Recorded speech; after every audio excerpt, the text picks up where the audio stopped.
नमस्कार दोस्तों, कैसे आप सभी। उम्मीद करता हूँ काफ़ी अच्छी होंगी। दोस्तों आज बात करने वाले हैं रीट कट ऑफ को लेकर। इससे पहले भी हम एक दफ़ा बात कर चुके हैं, लेकिन उस समय हमारे पास सीटों का दोस्तों वर्गीकरण नहीं था। लेकिन एग्जैक्ट अब हमारे पास सब्जेक्ट वाइज दोस्तों लिस्ट हमारे पास दोस्तों पहुँच चुकी है।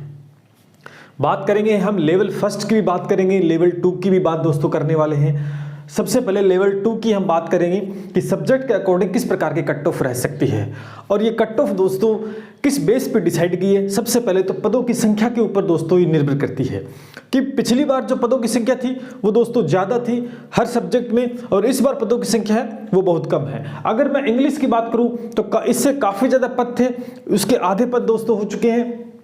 इसी प्रकार से अगर मैं साइंस मैथ की बात करूं तो कम से 1500 पदों का डिफरेंस दोस्तों 1500 पद कम दोस्तों हुए हैं। कहीं ना कहीं अगर आप समझते हैं कि पद अगर ज़्यादा होते हैं तो मेरिट कम हो जाती है, पद कम होंगे तो मेरिट एक्स्ट्रा हो जाती है। तो एक फैक्ट दोस्तों ये भी काम करने वाला है कि पदों की संख्या है वो कम हुई है, इसी वजह से मेरिट ऊपर जाने की संभावना है, पहली बात। दूसरा, यहाँ पर पेपर का जो स्तर रहा उसका भी कहीं ना कहीं प्रभाव हमें देखने को मिलेगा।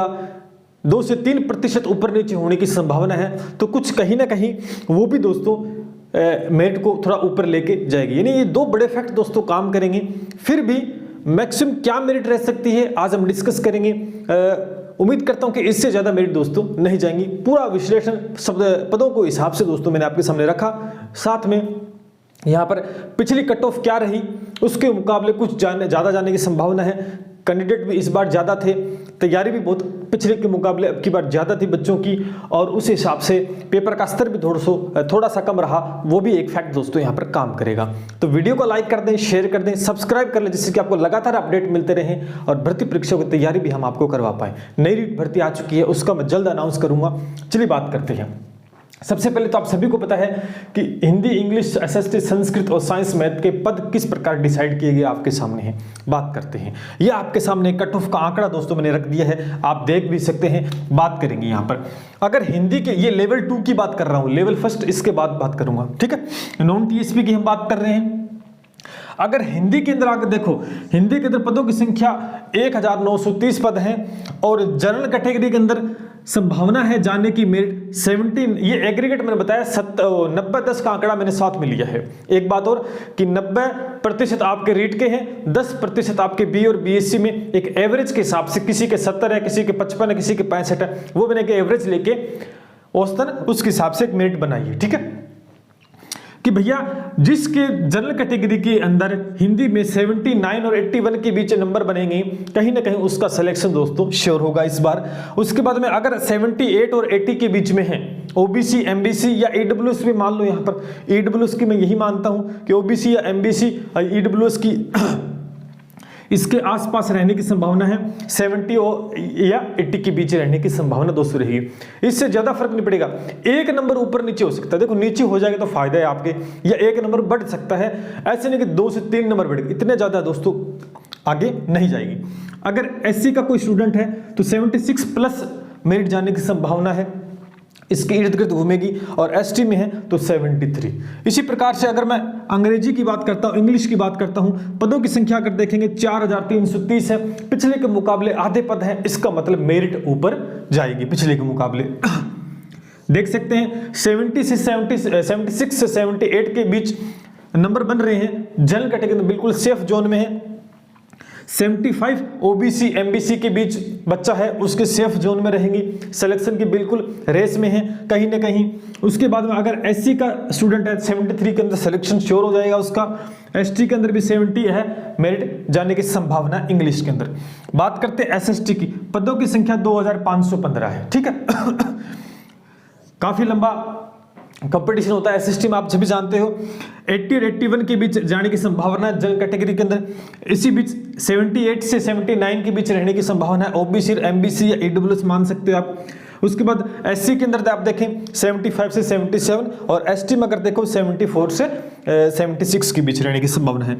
संस्कृत में देखोगे 976 पोस्ट है, पोस्ट भी कम है। मेरिट कितनी जा सकती है, 79 से 80 के बीच मेरिट रहने की संभावना दोस्तों बनी हुई है।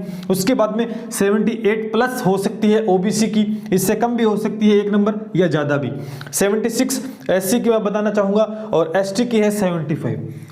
सबसे बड़ा आंकड़ा जो फेरबदल करेगा साइंस मैथ, एक बड़ा फैक्टर जिसका अहम रोल, पदों की संख्या पिछले के मुकाबले 1500 पद का दोस्तों कम आए हैं। पिछले मेरिट जो जनरल की रही थी वो 75 के आसपास मेरिट रही थी, 75 प्लस मेरिट दोस्तों रही पिछली बार, उसके मुकाबले अब की बार 5% मैं मेरिट मानता हूं कि ऊपर जाने की संभावना है। उसी के हिसाब से दोस्तों यहां पर 79 से 81 मैक्सिमम मैंने बताया है आंकड़ा, इससे ज्यादा 1 नंबर हो सकता है, ये 81 से 82 का आंकड़ा छू सकती है, इससे ज्यादा दोस्तों नहीं जाएगी। 79 से 81 के बीच जनरल कैटेगरी के अंदर सिलेक्शन के दौड़ के अंदर सामान्य महिला की है, थोड़ी सी कम हो सकती है। उसके बाद में ओबीसी और एमबीसी की अगर बात करना चाहूंगा तो 78 से 80 के बीच में रहने की संभावना है। एससी कैटेगरी के अंदर 68 समथिंग पिछली बार रही थी, अब की बार मेरिट ज्यादा जाने की संभावना है क्योंकि काफी ज्यादा नंबर बने हैं इस कैटेगरी के अंदर। अब की बार हमने एनालिसिस किया तो 76 प्लस बिल्कुल सेफ जोन में है, सिलेक्शन की दौड़ में है, सिलेक्शन होगा भी। एसटी के अंदर 73 मेरिट जाने की पूरी संभावना दोस्तों रहने वाली है।